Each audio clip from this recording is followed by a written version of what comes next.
નમસ્કાર દર્શક મિત્રો, શિનોર સમાચારમાં હું મેઘા અગ્રવાલ આપનું હાર્દિક સ્વાગત કરું છું. આપ જોઈ રહ્યા છો શિનોર સમાચાર. નજર કરીએ આજના મુખ્ય સમાચાર પર. શિનોર પંથકમાં આજે ફરી એકવાર વરસાદી માહોલ જોવા મળ્યો હતો. કાળા ડિબાંગ વાદળોથી સમગ્ર આકાશ ઘેરાઈ ગયું હતું અને જોતજોતામાં વરસાદ વરસવાનું શરૂ થયું હતું. વરસાદના આગમનથી વાતાવરણમાં ઠંડક પ્રસરી જતા લોકોને પણ ગરમીમાંથી રાહત મળી હતી. શિનોર પંથકમાં સવારથી જ આકાશમાં કાળા ડિબાંગ વાદળો છવાયેલા જોવા મળ્યા હતા. થોડા સમય બાદ વાદળો ગોરંભાયા અને વરસાદ વરસવાનું શરૂ થયું હતું.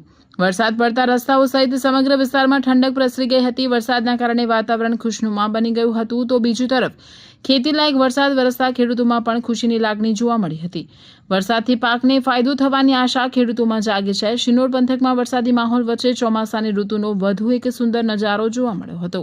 રિપોર્ટર સંજય ખત્રી સાથે કેમેરામેન રવિ ઠાકોર, શિનોર સમાચાર ન્યૂઝ, શિનોર.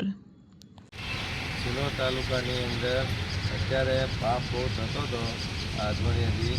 આજે થોડોક મઘાના વરસાદ સારો પડ્યો છે અને